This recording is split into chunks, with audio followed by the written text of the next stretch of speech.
और अमेरिका पर भरोसा नहीं करेगा ईरान। अमेरिका से बातचीत पर राष्ट्रपति पेजेश्कियान का सीधा इनकार। बातचीत के बीच ईरान पर 2 बार हमला हो चुका है। अमेरिकी वादों के बावजूद एनर्जी ठिकानों पर हमले हुए हैं।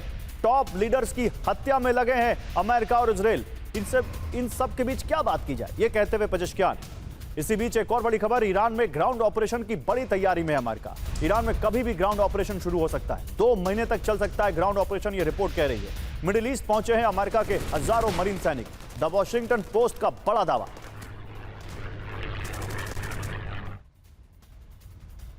और ईरान में कभी भी ग्राउंड ऑपरेशन, मिडिल ईस्ट में जंग का सबसे खतरनाक फेज शुरू हो चुका है। 2 महीने तक चल सकता है ग्राउंड ऑपरेशन। खर्ग द्वीप और होर्मुज स्ट्रेट पर सबसे पहले कब्जे की कोशिश। स्पेशल ऑपरेशनल फोर्स और पारंपरिक ग्राउंड फोर्स शामिल होगी। मिडिल ईस्ट पहुंचे अमेरिका के हजारों मरीन सैनिक। मिडिल ईस्ट पहुंचे यूएसएस त्रिपोली में 3,500 से ज्यादा सैनिक। अब सवाल यह है कि यह जो फेज होगा, अब इसको 2 तरीके से देखते हैं यहां पर। एम्बेसडर वोरा, 2 तरीके से। एक तो जो देखिए नेटो को जिस तरह से ट्रंप ने बिल्कुल एक कैसे कह दीजिए टूटने की कगार पर लाके खड़ा कर दिया है। जिस तरह से वो बातें कर रहे हैं, कभी नरम कभी गरम, कभी नेटो अच्छा है, कभी नेटो की जरूरत नहीं है। अब देखिए ब्रिटेन के पीएम ने जो कहा है, क्या ट्रंप ये कोई ट्रंप जान पहचान के कोई मूव कर रहे हैं, समझ के कर रहे हैं, या इसके पीछे कोई स्ट्रैटेजी है, या ये केवल अपने इल्यूजन में है ट्रंप? क्योंकि अगर यहां पर ये वॉर बढ़ेगी तो जाहिर सी बात है ट्रंप को चाहे नेटो का मिलिट्री सपोर्ट नहीं चाहिए हो, लेकिन एक आपको मॉरल सपोर्ट तो चाहिए होगा दुनिया का। सर, ट्रंप ने एक चीज कही थी बहुत देर पहले पब्लिकली कि मैं किसी चीज की परवाह नहीं करता, यूएन की परवाह नहीं करता, ह्यूमन राइट्स की परवाह नहीं करता, मैं वही करता हूं जो मेरा मन कहता है और किसी की बात मैं नहीं सुनता हूं, क्योंकि मैं दुनिया का सबसे बुद्धिमान व्यक्ति हूं। ये सही है सर कि अगर अमेरिका नहीं है तो नेटो खत्म हो जाएगा। नेटो तो बिल्कुल नपुंसक है। जेडी वैंस का आपने स्टेटमेंट सुना था अभी जो आपने प्ले किया, उसमें कहता था we have neutered Iran. Neuter का मतलब होता है नपुंसक बना दिया है। We have made them totally unproductive, कुछ नहीं वो कर पाएंगे। सो सर, अगर आप कंपेयर करते हैं गाजा के साथ, वहां पर यूएन के अंतर्गत उनके फिगर्स में, मैं तो इकोनॉमिस्ट हूँ, 18 बिलियन में 9 शून्य होते, बिलियन का नुकसान हुआ, 350 साल लगेंगे रीबिल्डिंग की। मेरा ये उन्होंने कहा, यूएन ने। मेरा मानना है कि ईरान में आज तक सर कम से कम $100 बिलियन, बिलियन 9 शून्य का नुकसान हुआ, उनको 500 साल लगेंगे वापस लाने में, अनलेस सरकार बदल जाती है, जैसा इराक में हुआ है। अमेरिकन कंपनीज आती हैं, तेल बेचती हैं और रिकंस्ट्रक्शन शुरू कर देती है। अपने आप ईरान कुछ नहीं कर पाएगा और उसके साथ कोई खड़ा नहीं होगा सर। ठीक, इसी बीच देखिए एक और बड़ी खबर है, इजराइल पर 3 तरफ से अटैक।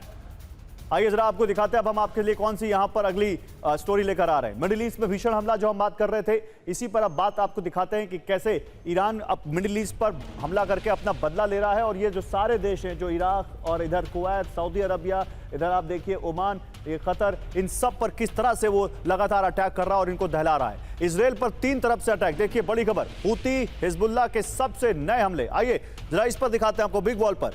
3 तरफ से अटैक, कैसे एक ईरान मार रहा है, दूसरी तरफ हूती और हिजबुल्लाह भी कर रहे हैं। 3 अटैक हो गए। मिडिल ईस्ट से रूस तक ऑयल रिफाइनरी टारगेट की जा रही है। रूस तक, इस जगह से नहीं, वो यूक्रेन कर रहा है, लेकिन मिडिल ईस्ट से लेकर रूस तक ऑयल रिफाइनरी टारगेट की जा रही है।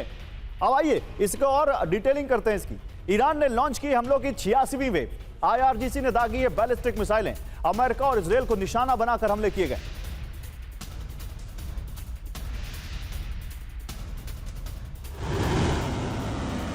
इजराइल की यूनिवर्सिटी पर हमले की चेतावनी दी है अब यहां पर ईरान ने। क्या कहा है?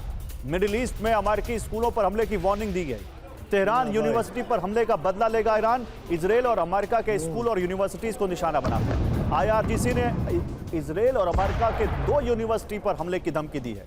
उन्होंने हालांकि प्रोफेसर्स को, वहां के कर्मचारियों को यह वार्निंग दी है, वहां के स्टूडेंट्स को कहा है कि वो छोड़ के चले जाएं यहां से।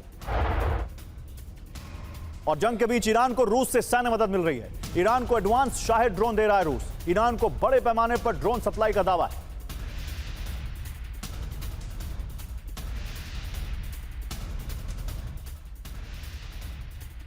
और रूस के सेंट पीटर्सबर्ग के नजदीक बड़ा हमला हुआ है। रूस के 2 बड़े ऑयल पोर्ट पर यूक्रेन का ड्रोन हमला। भीषण आग की चपेट में रूस की ऑयल फैसिलिटी। ये देखिए, ये तस्वीर ईरान की नहीं है, ये तस्वीर रूस की है। प्रिमोर्स ऑयल टर्मिनल पर हमलों से बड़ा नुकसान हुआ है। नासा फर्म्स की सैटेलाइट तस्वीरों से बड़ा दावा किया गया है। लेकिन इस बीच रूस के उस लुगा ऑयल टर्मिनल पर ड्रोन हमला किया गया है। यूक्रेन के सुसाइड हमलों से हड़कंप मच गया है। ऑयल पोर्ट पर विस्फोट से आग लग गई है। टैंक फार्म और ऑयल लोडिंग स्टैंड तबाह हो गए। एक हफ्ते में तीसरी बार उस्त लुगा पर हमला हुआ है। यह ऑयल रिफाइनरी है रूस की। यूक्रेनी ड्रोन हमलों से दहल गया है उस्त लुगा ऑयल टर्मिनल। बाल्टिक सी में से लगे शहरों में यूक्रेन ने हमले बढ़ा दिए हैं। हमलों से रूस का 40% तेल निर्यात प्रभावित हुआ है।